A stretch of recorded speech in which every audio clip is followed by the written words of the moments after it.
And welcome everybody to Pulse of Fins Nation. I am your host, Louis Sung. I am joined by Chris Early, otherwise known as Duke. I am joined by Chad Ronnebaum.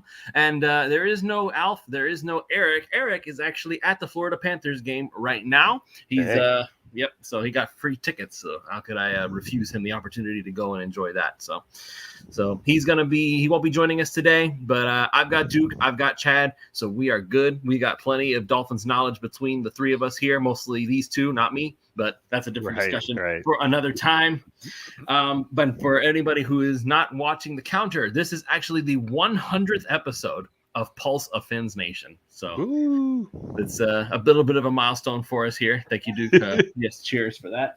It's been a while. It's been a long time since we've been started doing this. The show has become, I guess, in a sense, more, let's say, traditional than what it used to be. Because at the very beginning, I don't know if any of you were around who might be listening to this, how many of you were actually watching Pulse when it first got started? It was like 10 minutes worth of just me reacting in a funny way to different tweets. I would pull them up on the screen. I would have the some canned music from YouTube playing in the background, and my brother would put funny special effects in there just to make it seem more interesting.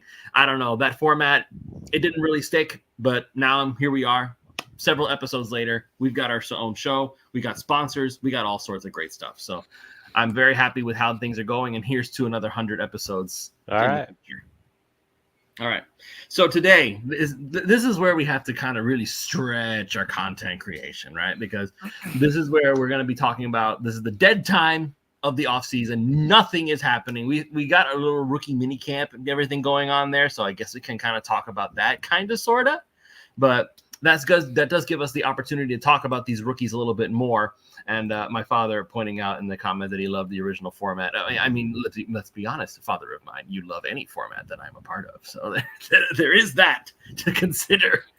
So we're going to get into all that real quick. But before that, let's just go ahead and talk about our sponsors. First up, we have, of course, PrizePicks.com. PrizePicks.com is the revolutionary fantasy platform where you can pick up to 6 different players across professional sports leagues, whether that's the NFL, the NBA, the MLB, one of each. It's up to you to decide. All you have to do is choose in your lineups who's going to hit the upper or their lower numbers on their stat sheet. So if you think Nikola Jokic is going to go over his 50.5 points, rebounds, and assists, you can go ahead and do that. I personally picked the under on that one. So I'm going to be keeping an eye on that throughout the evening. And of course, once again, by the way, South Florida does have Prize Picks available now thanks to their new arena mode. There's 2 ways to win. You can either be the top player in the bracket that they put you in, or you can go ahead and just get entire lineup completely correct. So once again, Prize Picks is back in South Florida. If you haven't already signed up, use the promo code 5, that's FIVE, and they will match up to $100 on your deposit when you sign up. And of course, our newest sponsor, Jerseys 305, will play the video for you. So once again, it's jerseys305.com, and I'm going to go ahead and play the video for you guys now, and so you can get a good look at it. Hey, it's Ethan Skolnick for the 5 Reasons Sports Network. We've got a great new sponsor that fits with us perfectly. It's called jerseys305.com. That's jerseys305.com. This is your home for dead stock and vintage jerseys from the Heat, Panthers, Dolphins, Marlins, and the other local teams. Their mission was born from a passion for wearing jerseys of the old styles and the past players. Jerseys 305 aims to make every fan stand out from the crowd with unique pieces that you don't commonly see anymore. Maybe 10, 15, 20 years ago, but not today. And Jerseys 305 was created by the fans, for the fans. They're diehards just like you. In fact, they're probably listening to this episode right now. So check them out, Jerseys 305, their partnership with 5 Reasons Sports, celebrating with a 10% discount on the next purchase using the code 5 at checkout. Unlock your exclusive savings on the entire vintage collection. And once again, that's jerseys305.com. You can get 10% on your order when you use that promo code 5. So great deal for you if you're looking for a classic jersey, Dolphins, Heat, whatever it may be. All right, so already right off the bat, we have some comments coming in. This one is from Strontium Milks on the YouTube chat. Said that Mo Camara is going to outperform Chop Robinson. So that is the question that I'm posing right now, basically, is which of the Dolphins rookies is ultimately going to make the biggest impact right off the bat? Because it's not, the question is not just based on who's going to play the most. If we're basing it off of just who's going to play the most early on, we've already discussed that. It's probably going to be Chop Robinson, simply because he's going to be the one who's going to be standing in for the potentially still injured Bradley Chubb, maybe Jalen Phillips. He's going to be getting a lot of playing time early on in the season, where he will likely start to taper off as the older guys end up coming back in. And I say older with air quotes there, because Jalen Phillips is not an old guy by any stretch of the imagination. But with that being said, the question becomes, who is going to make the biggest impact right off the bat? We've been hearing a lot of talk about Jalen Wright, the running back that the Miami Dolphins drafted. We've been hearing that the Dallas Cowboys wanted him and the Dolphins sniped him. So they're not particularly thrilled with that. So now there is a lot to be said about what Jalen Wright can bring to the table. And personally, this is just my opinion, I think that if we're talking about who's going to make the biggest impact, I would say that Jalen Wright is right up there in the running, just simply because I wanted to look up some film just to be able to pull it off and just to show people. But the thing about Jalen Wright that a lot of people are overlooking, because I kept looking up his highlights, right? I wanted to find some proof that of what it is that I was trying to say. But all the highlights, and granted, they were good highlights, is of him running for touchdowns. Cool. Awesome. We know that he can do it. But what I wanted to show off was his pass blocking ability. And we already know that with the offensive line, at least how it's currently projected, any type of pass blocking help that is available will be greatly appreciated. And if there's one thing that Jalen Wright does very, very well, and some people have even said he's the best pass blocking running back in the draft, is that he knows how to pass block. So he's going to be crucial to what I believe is going to be the Miami Dolphins offense, just as much as River Craycraft was as a Miami Dolphins receiver, blocking on several of these routes, opening the door for Tyreek and Waller to go ballistic. So I'll go ahead and I will set it up now for you two. I already basically put my vote in. I said Jalen Wright. So I want to hear from you, Duke. I want to hear from you, Chad, and you guys can decide which one of you is going to go first. Who do you guys think is going to be the one who makes the biggest impact thus far? Duke's pointing at Chad. All right, go ahead. You want me to go? I think it's probably going to be Chop Robinson, although Mo Camaro will be in there simply because I don't think Bradley Chubb will play until the earliest, be around November-ish. Even if he were to come back late October and early November, they're going to limit his workload, I'd imagine. So those two are going to have a lot of starting reps, I would think. Jalen Wright, I mean, I get the hype right now. He's fast. I think he's a distant third right now in that running back room. For one, he's a rookie. It's a complex system, and Mike McDaniel typically is a little hesitant to overplay rookie running backs. So unless Raheem Mostert or Devon Achane get hurt, I don't see a lot of touches for Jalen Wright right now. I think the only real change in that running back room is Devon Achane is going to become more of the featured guy, and Mostert will take a few less, especially early in the season. I don't think they're going to work Mostert as hard. Jalen Wright, I mean, I get that he's fast. I watched this film, Lewis. I'm not overly impressed. I know a lot of people aren't going to want to hear that, but he's got a nice jump cut. He's fast. I didn't see a guy at all that liked going into contact. He looked like he was always trying to do a jump cut out if their hole wasn't there, and it just doesn't work in the NFL. He's going to have to realize sometimes if it's 1st and 10 and you get the ball, there's not much of a hole there, you got to slam in there and make it 2nd and 9. You can't make it 2nd and 12. And so that's something he's going to have to go through as a rookie. He's going to have to learn from Mostert and Achane a little bit. So I think the potential is there. I don't think he's ready to play a significant role in this offense quite yet. He's probably going to be a guy that will start to get more reps maybe halfway through the season. And the primary role of him is to replace Raheem Mostert in the following season, I think, more than anything. He is an accomplished pass blocker, I'll give you that. So he might get some third and long work in there as a pass blocker and some dump offs out of the backfield, but he's not going to be the guy getting the 1st and 10 carries very often. In terms of Kamara and Chop, it's going to be an interesting training camp battle. I tell you what, listening to Mo Kamara, he sounds like the attitude I like in a football player. He's pretty chippy, and so I like that. He's pissed off. He feels like he should have been drafted way earlier, and I agree. I'm worried about both those guys on their ability to get off blocks, and so it'll be interesting. Now, Chop using him on stunts and creative blitzes, he's going to be a beast. I mean, that guy is quick off of the snap, like Cam Wake quick, and so he's going to just simply beat some of the offensive tackles around the edge just on his get off. But I'm worried with Mosley. I believe he's 6'1", and you got to be really careful in the NFL with these tackles because they will just absorb you. I mean, you're talking about the average going rate for an offensive tackle is like 6'6", 330. You know, that's how big all those guys are. And with those long of arms and that sheer size, you got to be careful not to get in too tight with the tackles because you're just not going to move them. You're not going to bull rush them, and neither one of those players are going to bull rush NFL offensive tackles. They're just not big enough. And so they got to both rely on quickness and high motor energy to make plays. And so, but I'm excited about both players. They're both going to get a lot of reps. And I think which one gets the most playing time will come down to who can most effectively set the edge out there in space. So I'm assuming they're going to be hands in the dirt guys, but I don't quite know yet what this defense is going to look like with Weaver. If they're going to be doing some stand-up reps and stuff like that as well out there on the edge. But I guess, I was covered right a little bit, but I think it's going to be those two edge players that are going to be the highest impact players right away. Duke. Well, you guys took all the easy ones, so I'm going to pick one. I'm going to go with Malik Washington, and here's how I think he makes a big impact on special teams.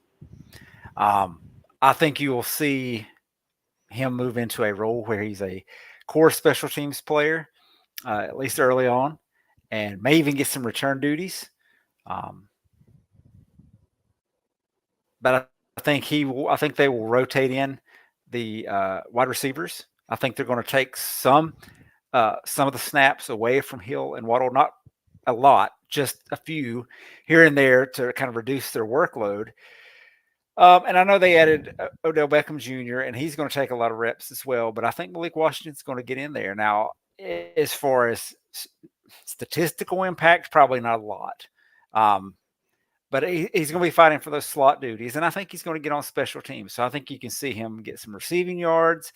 I think you'll see him get some return yards, and I think he'll be impactful as a gunner and other roles on special teams. So I think that's where he's going to make a lot of hay year one. I agree. Wright's the third guy in the room, and he's going to get some touches. They're going to rotate him in, but he's not going to be a high volume guy to start with. He's probably going to get 5 to 10 touches a game starting out. I think the edge rushers just by necessity are going to get a lot of reps early on, but I think that's going to drop off toward the end of the season. They'll be used more rotationally. I think you'll see Chop start the season. I think you'll see the winner of that battle start the season. I think you'll see them rotate in. I think I don't know who's better against the run. So whoever's better against the run is going to play the early downs. And whoever's better at the pass, and I think they'll use them like Chad was saying in a lot of roles. Where I know at Penn State, Chop would line up in the A gaps and rush from that alignment. So they'll probably use him like that to be disruptive because he's so explosive. So I think Malik Washington is going to make an impact on special teams. Maybe even get a big return that sets the Dolphins up for a win or something like that. So, like I said, you guys took the easy ones. I'm going to pick somebody that's a little different. So we'll go with Malik Washington. Well, we're not looking necessarily for you guys to pick different people. I mean, let's be honest. Okay, who do you think is going to have the biggest impact, for easy or otherwise? Well, I think special teams is where these guys are going to make an impact because the team is so loaded. I think the edge rushers have the easiest path to get on the field early and often. I think Jalen Wright's got the easiest path of anybody on the offensive side of the football, barring catastrophic injuries across the offensive line. So, if two guys go down on the offensive line, Patrick Paul is going to have the most impact just because he's going to play all the snaps. But I think Malik Washington's going to see a lot of reps on special teams, and that's an area that needed improvement. So, again, it depends on what you're looking at. I think he's going to make a big tackle here and there. I think he's going to make some returns. I I think by the end of the season he'll edge Berrios out, and they'll move on from him, assuming he doesn't take the spot away immediately in camp. So, I mean, I think they said they had a role for him when they drafted him, and I'm sure that's probably just coach speak. But I think they do have a way to get him onto the field, and they immediately signed Odell Beckham Jr. So I believe that they have visions for both of these guys being on the field and making impact plays. I just think what Chad mentioned with the two edge rushers being smaller guys, and they're going to have some quickness and explosiveness to their game. But the first, we already know who we're playing week 2, so Chop against Deion Dawkins. Well, that favors Deion Dawkins, who's a very good tackle, until Chop can prove he can beat these guys. So I think they're going to be in for a little bit of an awakening when they actually get into NFL competition. And then I do think Washington is going to have that special teams impact that will, again, may not show up on the stat sheet, but it will have a bigger impact than people realize. Well, I wanted to keep something in mind here because I know that we are talking about Mo Kamara and talking about how smallish he is. Keep in mind that Shaq Barrett, who is also on the Miami Dolphins squad right now, he was listed, or rather I should say he is listed at 6'2", 250 pounds. Okay, so he is also not the longest, tallest dude who's ever been out there. You know what I mean? So, and for the past in 2020, 2021, 2022, Shaq Barrett was considered a top 100 player in the NFL. In 2023, obviously, he basically took the year off, for lack of a better term. A lot of stuff happening with him, and I'm really sorry that he's been dealing with all that. He was considered a really, really good player, and he's not the super-sized player kind of pass rusher. He gets the job done in other ways. So for Mo Kamara, size, I get it, I understand it, but Shaq Barrett didn't seem to have too much trouble with big, beefy offensive linemen that were slowing him down. He did a fantastic job with what he was doing. I'll just read off here very quickly here. I have them up here. 2019 was obviously his biggest year ever.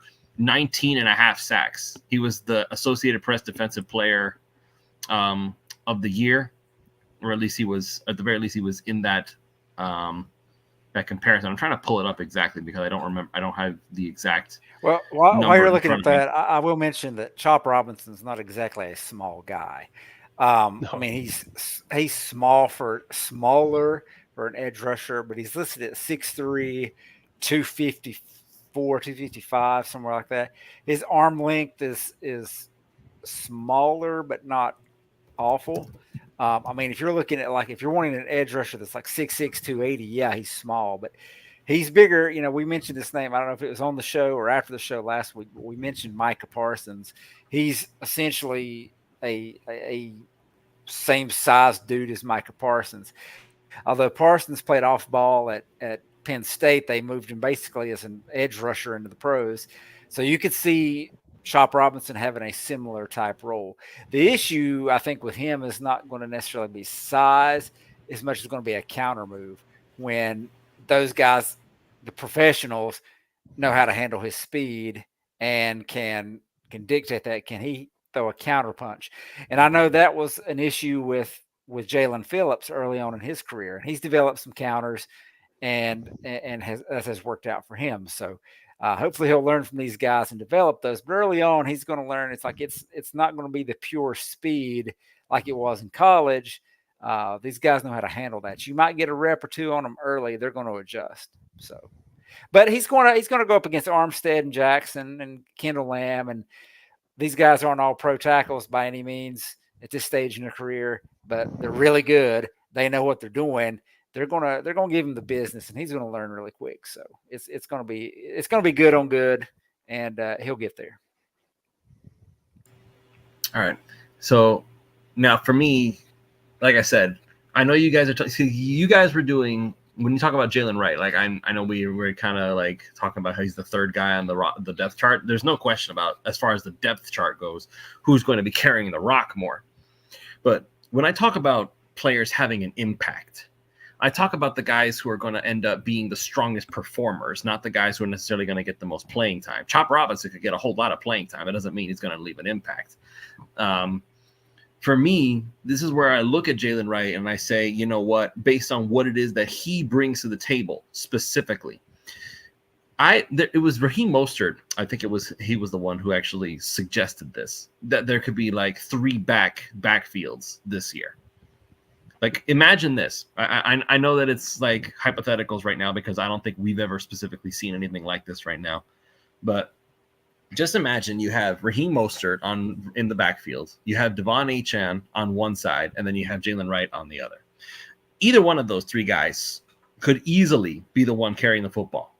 However, you could also potentially have Jalen Wright going in as a lead blocker for Mostert on the left side. And then if something goes awry, you could have Tua dump off to Achane on the right side. Meanwhile, you got Tyreek and Waddle on either side of the other side on the other side of the field. If you're a defender, who exactly are you going to focus on? And that's the kind of concept that I'm looking at here. Because if you're going to double Tyreek, because you have to double Tyreek, and if you're going to cover Waddle, and you have to think about Achane over here, it really wouldn't take a lot for Raheem Mostert, even without that extra help, to be able to get some good yards as a rusher. Now, you throw Jalen Wright in there as a pass blocker, or heck, you want to, or as a run blocker even. My bad. Or if you want to try this out, we could finally have a jumbo backfield, like a really jumbo backfield. Like you got Alec Ingold, you got Jalen Wright, and you got Raheem Mostert, and you just make a conga line of running backs to get that 3rd and 1. With McDaniel, one thing I know for sure Mike McDaniel loves is horizontal stretch on his offense. And so you know for sure you're going to see motion all the time. And usually his scheme is just designed to get the ball into his playmakers' hands. And so where Jalen Wright fits in nicely with this scheme is you're going to see one of multiple people running around in motion. So you might see Jalen Wright run across the formation, and you don't know if they're just going to do a direct snap or a quick pitch to Jalen Wright. And now you've got a 4-3 guy sprinting towards the sideline to try to go around the edge. That creates the horizontal stretch I'm talking about, where if you're a safety or a linebacker, you almost naturally have to start spreading out a little bit because he's faster than you are. And that's what Mike McDaniel loves. And then that's how you open up the running lanes up the middle. That's how you open up the middle for guys like Odell Beckham and Jonnu Smith. I think that's how they're going to use them for Wright. And that'll be situationally. He'll be in here and there. So for Mike McDaniel, he'll probably come out with a wishbone that'll have, like, who knows? It could be Tyreek Hill, Jalen Waddle, and Devon Achane, and then they'll motion out of it, or they'll run around, and it's just a formation. You really don't know if they're going to run out of it, they're going to pass out of it, those sorts of things. So that's what I like about Jalen Wright, and they'll get him some touches that way in space. What I didn't like on film is, again, I'm not a fan of high runners, and Jalen Wright's a high runner. So Jai was a high runner too, and he had a lot of success. I like guys when the contact starts to close in that gets their pad level down and goes hard in for some yak. And I love Raheem Mostert about that. He's becoming a legend for his angry runs. Jalen Wright's going to have to get really aggressive at contact. And that's it. Because, you watch his highlights, like you're watching Lewis. Sure, he runs through an alleyway and just blows the top off the defense because he's so fast. I want to see how he does when the running room's not so easy. And it's not going to be this year. The Jets probably have the best defensive front in the league. Buffalo's defensive front's still very good too. And so we're not going to come in and just run over those guys. There's not going to be alleyways like you saw Jalen Wright's highlights. It's going to be, can you turn a small hole into a 2-yard gain, or can you push the pile for another yard or two, those sorts of things. And so hopefully he can kind of learn on that a little bit on pad level. Because if you go watch his highlights, he doesn't lower his shoulder a lot. He likes to stay upright, which is a trait I don't like in running backs. But either way, his sheer speed, Mike McDaniel's getting, and I'm sure that's why he couldn't wait to get his hands on him, because it's just another guy that's faster than everybody else on the field. And you're going to see a lot of of stretch going on with this offense. It should be a better offense than last year. I mean, I know like it was really good last year, but Odell Beckham is really good in short area spaces, like running slants and stuff like that. And he's going to be a very difficult ask for somebody to cover one-on-one, and you're going to have to. Like you cannot not cover Tyreek Hill over the top or Jalen Wall over the top, just because Tua loves that throw. Like if you put a guy out, if you put Tyreek Hill out in space and they don't have somebody covering the top on him, they throw that 9 route over and over and over on you, and they'll score a lot of touchdowns on it. So these guys like Wright, Achane, Janu Smith, Odell Beckham, they should be getting a lot of single looks, and hopefully that they can exploit those. So to be realistic though, Lewis, I wouldn't expect Jalen Wright to maybe touch the ball more than 3 or 4 times a game, at least in the first half of the season. I just don't know, unless it's special teams. Because honestly, I have no idea what to expect right now on kick return, because they changed everything. The rules are all different now. And so they're trying to make it so you have to return the kick now. Like they don't want you kicking it through the end zone, really. They want it's kind of set up to penalize you if you don't drop the ball like between the 0 and the 10 and try to tackle the guy. And so I don't know who the Dolphins are going to use. I assume, Barrows will be part of that, but that might be Hill, that might be Achane. I mean, because you got to remember, like, it's not just touchbacks now. These guys are getting their hands on the ball, so you want your really fast guys that are good runners getting that ball. So Jalen Wright may end up in there. Malik Washington may end up in that role, but it's going to be a wild first couple months of the season on kick returns, because there's going to be different approaches from all these teams right now with the rule changes. Go ahead. I was going to say, you mentioned the wishbone. You can run a lot of things formationally with 3 running backs and still have a lot of speed and explosiveness with that running back room. Because you think about a heavy package where you have Smith and Smythe at tight end, and then you have Wright, Mostert, and Achane in the backfield. I mean, that is an old formation there. You could throw Ingold in some of those too. Yeah, if you could do that. True fullback. And so you wouldn't even have to have a receiver on the field, and you've still got 3 guys out there with 4.3 speed. Not to mention,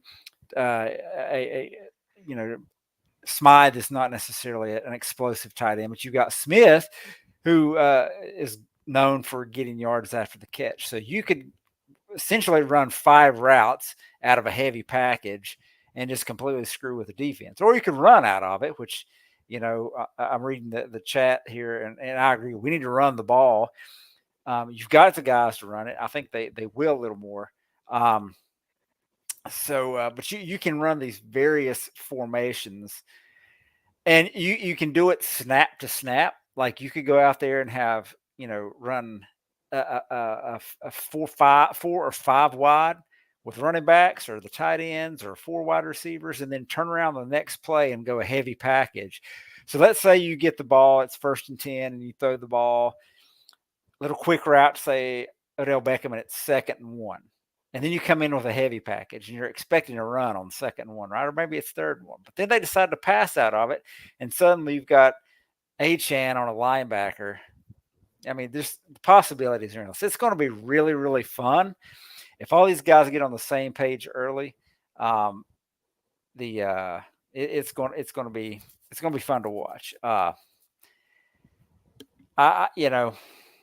looking forward to it, but I agree with Chad. I just think Wright, he's going to get his touches. It's just not going to be a lot, because they're going to feed again. Mostert had 20 or 21 touchdowns last year, and then Achane had played 10 games or whatever it was and had nearly 1,000 total yards, 11 touchdowns or something ridiculous. I mean, just not to interrupt you, Duke, put it in perspective. Achane was averaging almost 8 yards a carry with over 100 carries. That's unheard of. That's unbelievably good. That's video game stuff right there. Yeah. So you're going to get those guys the ball until either the other guy behind you forces you to put him in the game, or they take that guy away from you. So, just so many possibilities. So, well, I will say this: just just in defense of Jay and I guess by extension, I'm giving defense to Jalen Wright. With Jay Ajayi, his issue was never how he ran the ball. Like, we watched him, we loved him, we were so excited to see him do what he was doing. Like, he ran high, but he powered through. He was unstoppable for a while, and it was incredible to watch. As Dolphins fans, we loved it. But in Jalen Wright's case, he has something that Jay Ajayi did not have: cartilage. Yeah, I know. I'm not anti-Jalen Wright. I'm just saying, in the NFL, you can't outrun everybody all the time. You got to be able to get some yak yards. So I think our primary back's Devon Achane right now. I think they're going to limit the amount of hammering that Mostert takes and try to keep him for later on in the season, or maybe some more critical games.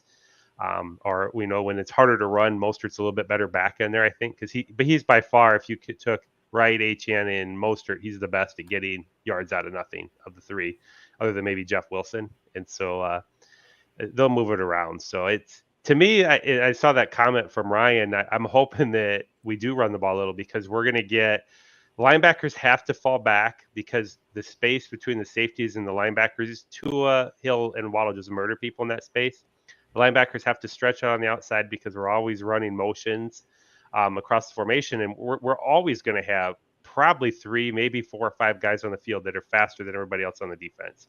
And so it's going to create a lot of stretch and strain. And so the defense moves back or it stretches out. And that's when we really just need to go back to fundamental football and just slam the ball, off tackle or tackle guard, north, south, because the defense is all softened up. They have to be. They're too slow to not.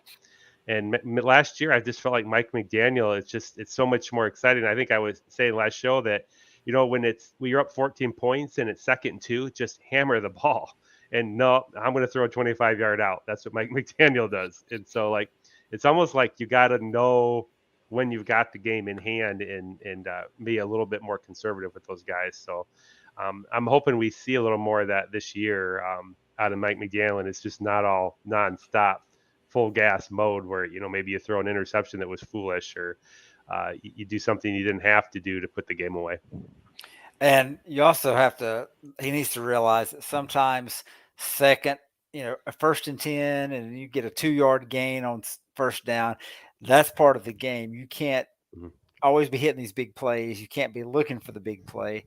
I think sometimes you just have to, run kind of that old school football and, 3 yards, cloud of dust kind of stuff, and just get those tough yards, even if it's not productive. Because one of the main things is you've got, we've talked about this in the show before, a few years ago with other quarterbacks and other offenses, if it was second and anything longer than like 7 yards, it was essentially a punting down.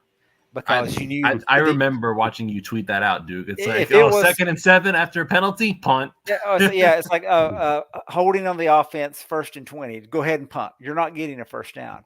And with this offense, with the explosive firepower that they have at receiver, especially now with Odell Beckham, it could be 2nd and 16 and you get a first. I mean, it's just that explosive.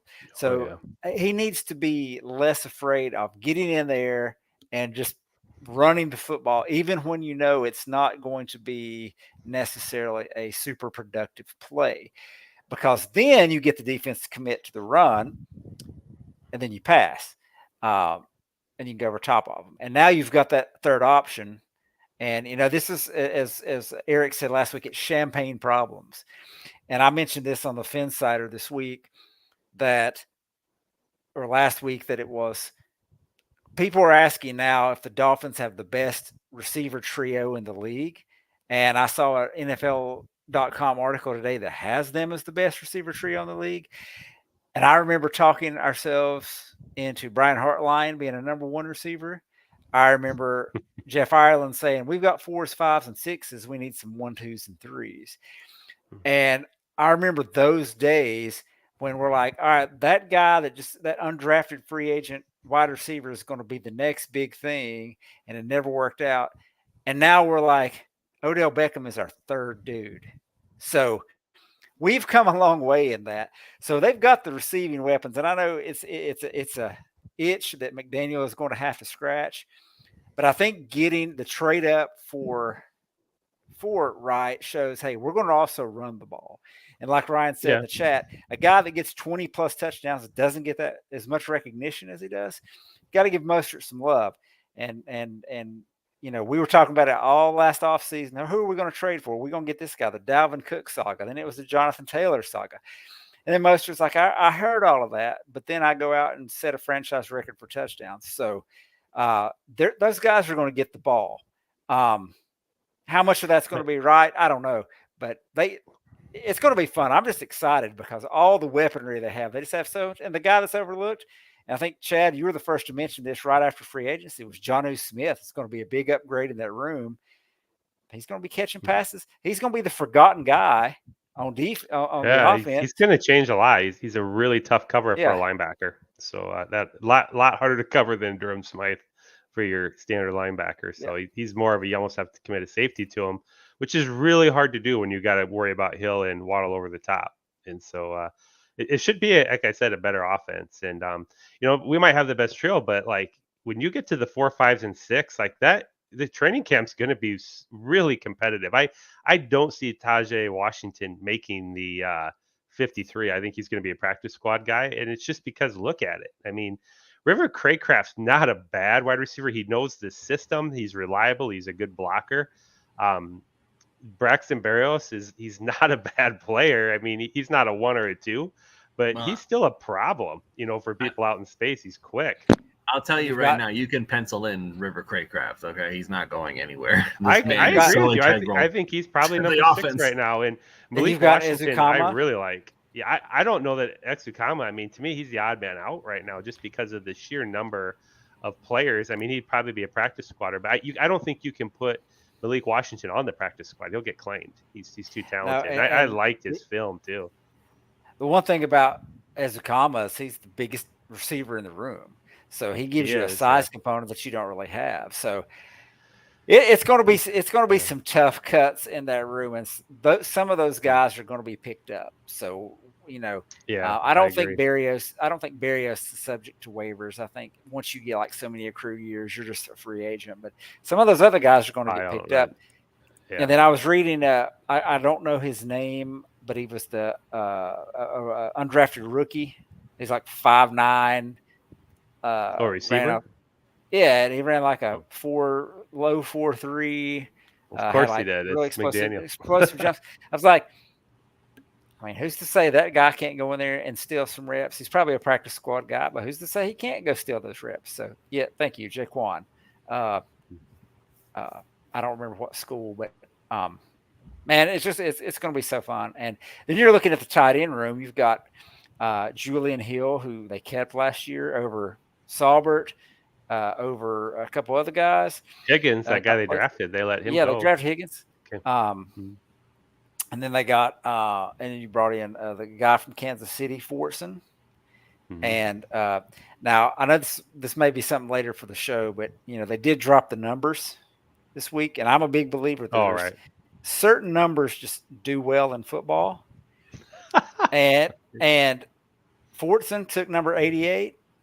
I'm just saying that dude is not only going to make the roster, he's probably going to have a big impact because he's wearing number 88. On the flip side of that, what 88 are you thinking about? Patrick, that's just a good tight end number. Okay, so 88 is a good tight end. Patrick Paul, if you're listening to this show, and I hope that you are, please take a number in the high 70s and get rid of 52. You're hurting your career by picking that number. I'm just letting you know. It's good to know. Yeah, I don't. Are you thinking about Donnell Ellerby or something? No. Think of 50s. 50s is for centers and linebackers. If you're an offensive tackle and you're wearing number 50s, you're getting cut in 3 years. If he switches, look, I'm going to tell you how this happens. They drafted. I can't think of his name. The guy we traded for all them picks. My mind just went blank. Laramie Tunsil. What number was he his first year? 67. He was 60, I think that's right. 67, 68, something. Because Terrence Fede had 78. That was his college number. But he played guard. He played really well at guard because the 60s is a guard number. He moved outside the left tackle the following year, Still had the same 60s number. Was not as good at tackle. He changed to 78 the year after. Became great. It is a thing. I can't explain it. But Patrick Paul, please take number 79 and roll with it. Got a little superstition here. I mean, wouldn't you want 78 then, so the spirit of Richmond Webb can come down upon him? I'll tell you what, 70. I mean, he's Richmond Webb's still alive, man. Why doesn't he come in and do some teaching? 76 was Paul's number in college. So he could take 76, anything from 76, 77, 78, or 79. He's 6'7", 330 pounds. He can't wear a low number. That's just wrong. Yeah. On so many levels. It's just wrong. I thought Malik Washington and the Mark Clayton 83 looked pretty sharp. I'll say that. Yeah, and that works. And and Aaron Brewer took 55 to play center. All pro first year. Let's mark it down. All right. Imagine if they did that with the throwback jerseys, man. We'd have like 8 Pro Bowlers just from the uniform. Yeah, I mean, that's just that. I'm a big believer in that. Now, look, I like that. And all these guys wear different numbers now. I don't know about Cam Smith. I hope he takes number 9. That wasn't his college number. And I'm not partial to 44 for an edge rusher, but that was Chop's number in college. So I get the transition. But Jordan Brooks wearing 20 is good. David Long moving to 11. Again, he's just going to be a stud now. But Patrick Paul in that 52, I saw that, and I'm like, nah, that's got to change. He's got to be 70s. That's just how it is. So, Duke, with that in mind, so Gavin Hardinson is like a shoo-in to take Skylar Thompson's job then, right? Because Skylar took back number 19. See, and I said this today. I think I'm like the only I'm like the only fan that doesn't believe in the 19 jersey curse. I know everybody. I don't know if it started before Ted Ginn or if he was the reason why, but the next guy to have it, I believe, after him, that was Brandon Marshall. He only put up like 170 catches, 2,000 yards plus, and 9 touchdowns with some bad quarterbacks in 2 years. It wasn't his fault that they dumped him. The next guy, I think, after that was important was Jakeem Grant. He only set the franchise return touchdown record. He's the all-time leading return touchdown guy in franchise history, wore 19. Skylar Thompson had it his first year, had a phenomenal training camp, had a phenomenal preseason, made the team, got some starts, made the playoffs, got the final win to get into the playoffs over the Jets. He switches numbers and has a bad season. I'm not a thing with the number 19. I think he's going to have a better season this year, better training camp, and a better preseason because he switched back to his original jersey number. Just watch. You never know. I mean, I'll just say if Mahomes wore 19, I'd be fine with it on our team. But and speaking of also of numbers, and Lewis, you may know this because you're in that area. Are they going to retire 99 and 54? I haven't heard anything about it. They need to. You remember the last linebacker to wear 54 that wasn't Zach Thomas, right? I couldn't tell you. I remember he was an Iowa guy. Really? He only wore Matt Roth? He only wore it for like a day in training camp, and the outrage was so bad they made him change it. That was AJ Eads. Oh, yeah, okay. He wore it one day, and they're like, "No, you can't wear it." He didn't make the team, I don't think. But yeah. What year was that? That'd have been like 5-6 years ago, probably. 2010. Oh, okay, that's way before I started covering them in earnest. Nobody has worn 54 or 99, even as a training camp number that I know of since then. But they haven't officially retired it. So, look, when I play my Madden franchises and I sign guys, that I look for numbers. You can't have the retired numbers, and you can't have 54 and 99. It's just not allowed. Right. I think the team should retire those numbers, though. Well, I'll say this. So far, nobody else has those numbers that I can tell. And they won't give them to anybody. That's the thing. But they won't officially retire it, and I think they need to. Give it some time. If you're listening, Greer, whoever, retire those numbers. Give it some time. They'll get there. So we're getting ready to head over to the tail end of the show here. So I wanted to quickly talk about this as well. A lot of comments going on in the chat right now. Cap for Life brought up that put Cheetah and Waddle and A-Chain on special teams. Stop being afraid to be great. So basically making the recommendation, make them return kicks and punts. Do not be afraid that they're going to get hurt. Just speed round real quick. For me, if you're going to throw anybody out there, I don't like Berrios being out there. I also don't like Tyreek being out there. You can throw other guys out there who are just as good and don't have to be like, I won't, let me put it this way. I would rather have Achane out there than Tyreek or Waddle, because you can replace Achane, I think, better than you can replace Tyreek. And Achane are you talking about kick return? Is that what you're returning? talking about? Specifically returning, yes. Well, for punt return, I'm Barrows. I don't care about who can return punts. I want somebody who doesn't muff the ball.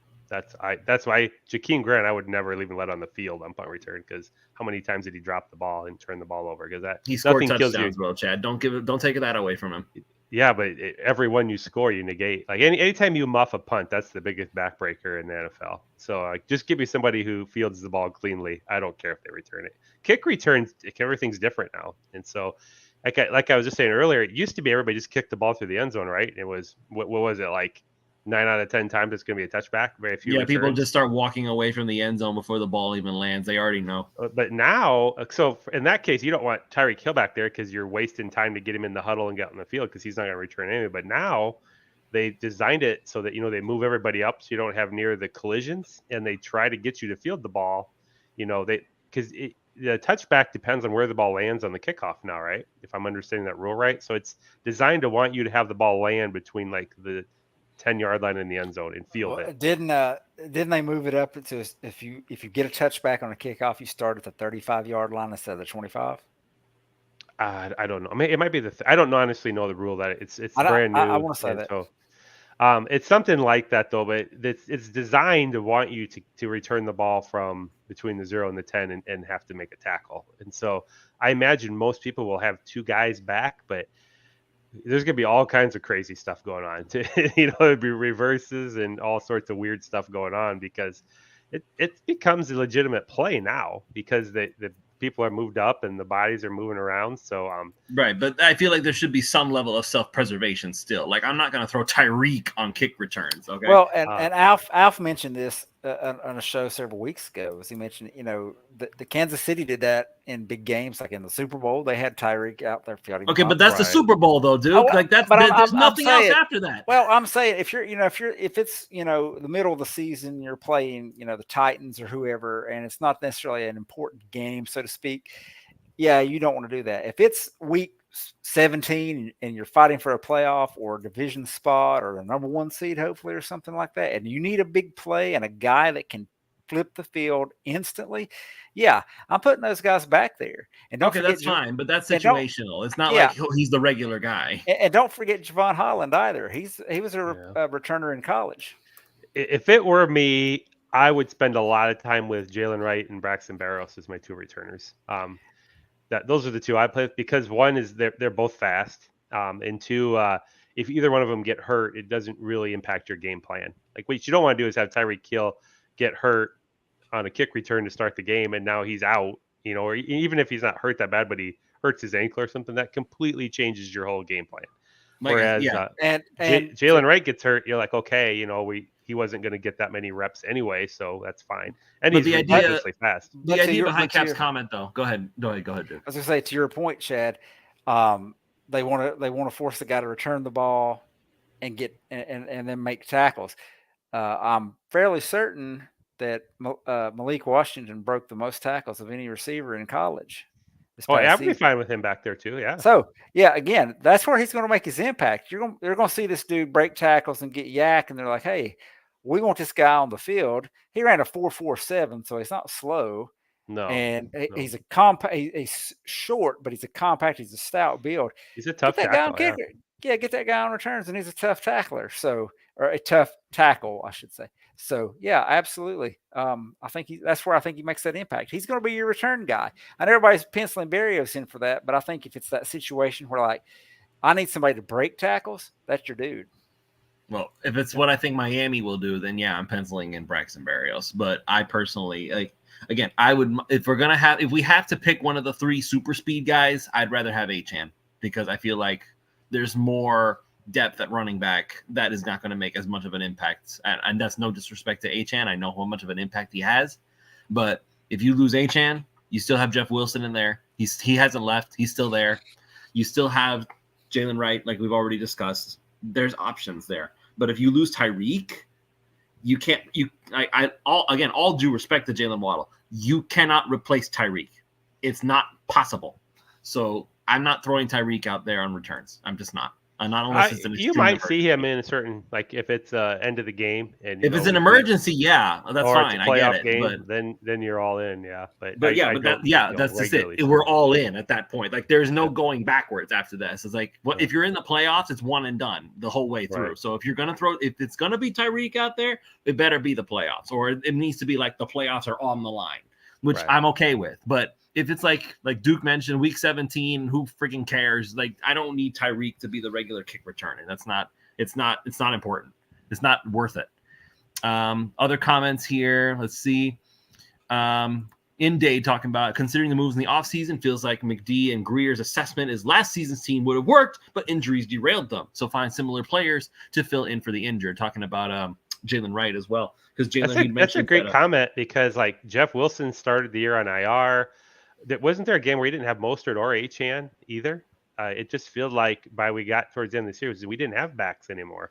And so we definitely didn't have those speed backs that help your offensive stretch. So that's to me why they traded up for Wright. There's no question. I think McDaniel's tired of not having backs. There was no question that the team. I feel like the team would have worked if there hadn't been just the absolute monstrosity of the injury bug that was last year. You went into week 18 against Buffalo with the division on the line, and you didn't have Mostert or Waddle in that game. So now you had Achane and Wilson. I think Mostert was out that game. Maybe he wasn't, but I know Achane was like the leading carrier for the team, I believe. So you had your two big time guys that were out. Now you can replace them. You've got a fast rookie in Jalen Wright, and you've got Odell Beckham as your other guy. So if one of those guys misses, you still have some very good talent out there. And I think that was noticeable that Waddle wasn't out there because they're like, well, we're going to take Hill away and just force everybody else. And it was Chase Claypool and Cedric Wilson and that. Yeah. So, and you've got Jonnu Smith as well. So. All right. Last thing we want to talk about before the show's over is we'll get into this real quick. I don't know if you guys noticed, but over the past couple of days, we've had some massive extensions being signed by other teams' players. Notably, Antoine Winfield Jr. signed a 4-year, $84.1 million deal with the Bucs yesterday, as of this show's recording on Monday. So this makes him the highest paid safety in NFL history. And, of course, we have the Detroit Lions, Jared Goff, signing a 4-year, $212 million contract with the Detroit Lions. So both contracts, you could make the argument, have an immediate impact on some of Miami's guys. Now, I believe I mentioned this earlier on in the offseason when we were discussing who was the most replaceable among the incoming extensions. And I was making this argument. We're talking about why we needed to pay Christian Wilkins. And obviously that did not happen. Miami went a different direction. That's fine. Good for him. He's going to be a fantastic Raider. He fits exactly what they do. They're just a bunch of pirates over there. So they troll people. Wilkins is perfect. But as far as who's the most replaceable of the group, I had said straight up, Jevon Holland was the replaceable one. Miami has just this uncanny knack for finding good safeties. And we don't know what Patrick McMorris is going to be like. Maybe there's another diamond in the rough there. But if you think about it, I know that the numbers don't compare. They really don't. Antoine Winfield Jr. has accomplished much more than Jevon Holland has, in my opinion, as far as just raw numbers. Okay. So, but as is always the case when it comes to the market and whatnot, when a player gets paid a big contract, suddenly the market is now reset. The new precedent is there. So here comes Jevon Holland. He's going to be looking for a contract. He's going to point at Antoine Winfield Jr. and say, hey, that guy got 4 years, $84 million. I want $85 million. If I'm Miami, and again, this is no disrespect to Jevon Holland, I'm not giving that much money to a safety. I'm just not. Like it just because like all this time, safety has been devalued. It's been easily replaced. We see veteran safeties get cut every single year because they're too expensive. And by too expensive, it means they're making $10 million. So, and they're good safeties. These guys aren't trash. These are good safeties that are getting the boot because the teams have decided, you know what, you're replaceable. If Jevon Holland is going to push for like 20 million a year, I'm going to say, thanks for your service. Good luck. But I'm not going to have Miami sign that extension. I feel like Miami can go elsewhere with him. I think he's going to do. Go ahead, Duke. I was going to say, I think he's going to excel in this scheme. I think he was not really showcased as well in previous schemes. I think with what we kind of expect Weaver to do and what we saw with some of the players that Baltimore used, and they were very secondary centric, and a lot of their secondary players got a lot more snaps than other defensive players, including defensive line, which I think is why they were like, yeah, we'll let Wilkins walk. We'll replace him with guys who are just going to be in a rotation. So I think if Holland doesn't have necessarily a huge year this year, then I don't know that he's going to be looking for that big extension. But if he comes in and has 7 picks and is like all over the field doing all kinds of crazy stuff, then it might be worth it. So we'll just have to see with him. Would you pay? Go ahead, Duke. Go ahead, Chad. Chad, go ahead. I kind of think they're going to extend Holland after June, after the Xavier Howard money hits. But would I pay him what they did Winfield? No, I would not. But he's going to get a substantial contract offer. It'll be in that ballpark, I would think. I think they're really high on him. But you have a really valid point. I mean, when there's a guy like Justin Simmons looking for work right now, how much difference is there between, Jevon Holland and Justin Winfield? And I don't know. I mean, safety, there was definitely some quality names out there looking for work. And we got Poyer for practically free. Now, I know he's 33, but I mean, still, he was like, $1 or $2 million a year. And so it's a really difficult market right now. And teams value things different. Like Robert Hunt, for example, like what Carolina did, I would not spend the money the Carolina Panthers spent on guards. I mean, it's just one of the easiest positions to fill. No disrespect to guards, but there's a lot more guys out there that are 6'3", 280 to 300 versus the 6'6" guys out there. I disagree with that initial statement that guards are easy to find. They are not, because Miami still hasn't found any. Well, maybe they don't buy enough, but you don't put that much of your cap into your guards than what the Panthers did. I mean, you got to have good D-backs. You got to have good offensive tackles and defensive ends and just players that are more expensive and harder to fill. And you only have so much cap space. So the Holland one's is very difficult, but I do think they're going to get something done with Holland, and they'll keep him here because it's one of those things where he's probably a top 5 safety in this league, but he's not really recognized that right now because he's not as big of a name out there maybe. But in terms of the Goff one, that's reality right now for anybody. For Tua, if you think they're going to get Tua at $40 million a year, they're simply not. I mean, the average quarterback right now, like a Kirk Cousins or a Jared Goff, those guys are in the 50s right now. So that would tell me Tua is going to be probably mid to high 50s. The cheapest right now for what he's going to get per year, and that's the market. That's the market for a decent quarterback, not an elite quarterback. So, and Tua is somewhere between decent and elite, So we'll see where he falls in at. But I have to think that the Tua deal is going to get done in June after that Xavier Howard money hits, and then once we have the framework of that Tua deal,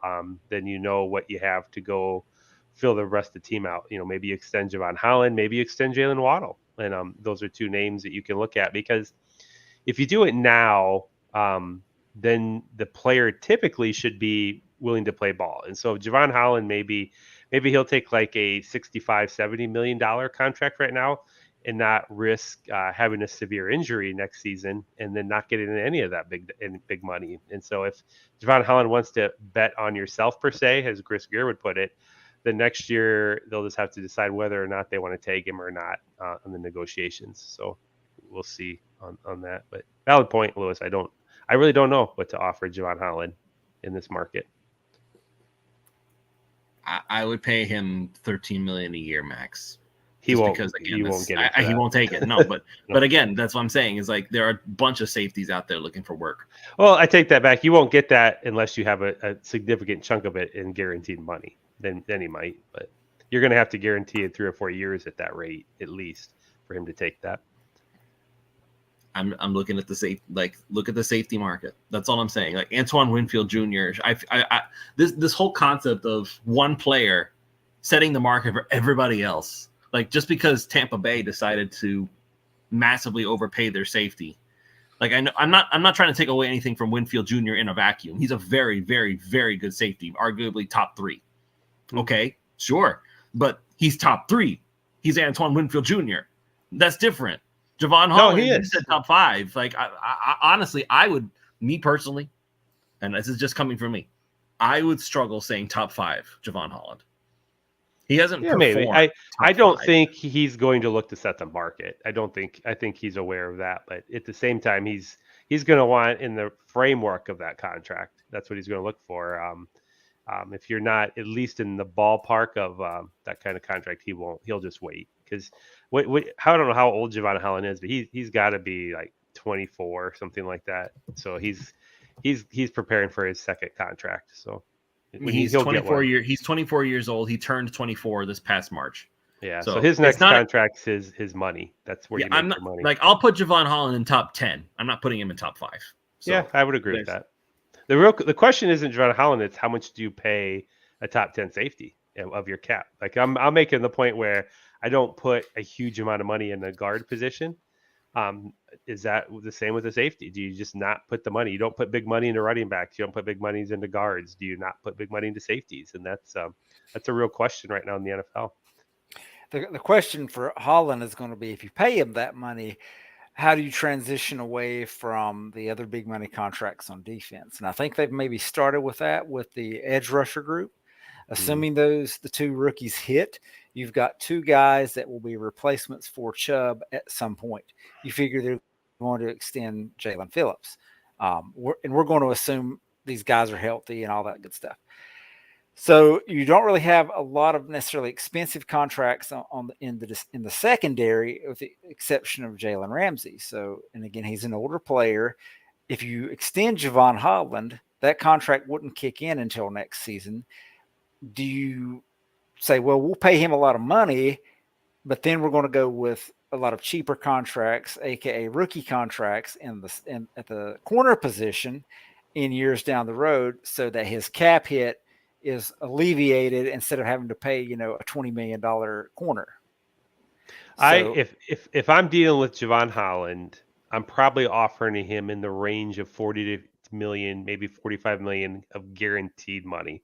So, maybe he's going to get a $20 million signing bonus over 4 years, and then you're going to pay him like maybe $1 million on his first year of his contract because he just got that big check. But somewhere in that range of that 45 million over 4 years. So if he'll do that, then I'm interested in playing ball, because you can just spread that out over the contract, which I'm comfortable doing. I know he was injured last year. Half our team guy, I swear, hurt the freaking MetLife turf. He was one of those guys. But other than that injury, he's been a pretty healthy guy. He's 24. So I would like to think that a 4-year contract on Jevon Holland would come through most of the way. I mean, that'd be at the 27 or 28 range. So that's what I would do.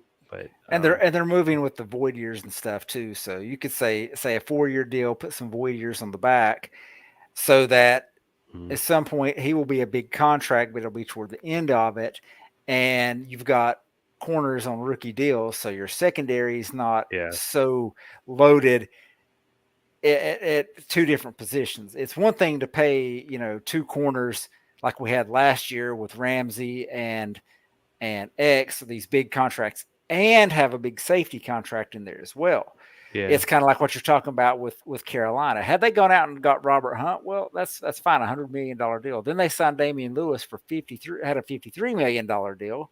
So you're putting $153 million into 2 guards. And then they extended their defensive tackle. So you took 3 interior linemen, and you're paying them close to $250 million in contracts. Yeah. So I don't know what the guarantees look like, but is that what Chad said? Is that a good allocation of funds? So I'll pay Jevon Holland if I can get some of these cheaper deals at other positions, at key positions. So go into next year and draft a cornerback in the first round, and you have Cam Smith is on a rookie deal, assuming he that's what we expect him to do. And then you have a rookie corner. You have Kendall Fuller, who's not very expensive. And you're transitioning away from Jalen Ramsey so that when Jevon Holland's contract is hitting and you've got this big cap number, you've got cheap corner contracts. And then you'll transition away from him and pay your corners. And it's just a cycle. I think for Tua, I'm going to go 5-year, $255 million. Yeah, I mean, to me, that's what's holding everything up is the Tua contract, because you got to get that deal done to know what your cap space is. But I mean, the reality is they're the big ones coming off the book are Chubb's maybe going to be here in 2025 at the longest. He may not be. I mean, they can save cap space next year by letting him go. I mean, he'd have a nice chunk of dead too, but Bradley Chubb's probably going to be on the team for 2024, 2025. He'll be gone. The same goes for, I think, for Tyreek Hill. I think after the 2025 season, he'll also be going. And Tyreek's money is going to go to Waddle. That would probably be the plan. And just for the sake of argument, Chad, Bradley Chubb, if you cut him post June 1st, you get $20 million in cap savings and only less than $10 million in dead cap. So that's for June 1st cut for 20 after this season, you mean? For Chubb, yeah, 2025. Yeah. And so depending on where they're at, that wouldn't surprise me that Chubb's going to go, because you've brought those younger guys in. This is Armstead's last year. Patrick Paul's slotted to replace him, which I think from a cap standpoint is great. I mean, that's offensive tackles are premium. And so you have to look at the NFL and say, all right, if I don't have the guy drafted on a reasonable deal, how do I fill those slots? And corners are really expensive. You want an elite corner, they're expensive. Offensive tackles and defensive ends, all three of those positions are really expensive and hard to get elite players at in free agency. So if you can build those positions in the draft, you almost have to if you're going to play the quarterback, because Miami's days of having cheap quarterbacks now over. The Tua's rookie deal is passed. And so I think what Greer's been trying to do is fill in some of those other expensive positions, i.e. defensive end and offensive tackle at positions that we can have on rookie contracts when Tua's money's on the books. All right. We're going to go ahead and call it here. Everybody, thank you all so much for listening. By the way, for anybody who has not already done so, if you need a good place to actually talk some Miami Dolphins football without the Twitter discourse, you can go over to discord.gg/onlyfins. It's only $3 a month. The 3 yards per carry crew is very carefully moderating that stuff, so it doesn't turn into the Twitter cesspool that we all love to hate. I know Duke has already basically sworn off Twitter. I don't see him tweeting anymore, so maybe one day we'll get a classic. It's 3rd and 10, time to punt. But not with this offense. I don't think it's going to be with this offense. So anyway, like I said, prizepicks.com, promo code 5. They'll match up to $100 on your deposit. And of course, jerseys305.com. You want a classic you want a classic jersey. You want a good fresh merino jersey, or maybe you're still a Tanistan, like in your heart of hearts, you can probably get a good classic jersey right there. I think they have a Jay Fiedler jersey. I looked at it when you were watching the video earlier. So they have a Jay Fiedler jersey, I believe. I'm sure they have Ricky Williams. I'm 1,000% sure of that. They don't have Ricky? No, they got to have Ricky somewhere. I didn't see it, but I didn't look that close. I just saw the Jay Fiedler jersey. So, yep, jerseys305.com, 10% off your order. That's going to be it. We will see you all next week, and there will be a next week of Pulse of Fins Nation. For myself, Duke, and Chad, thank you all so much for joining us. Have a good night. Patrick Paul switched to a number in the 70s.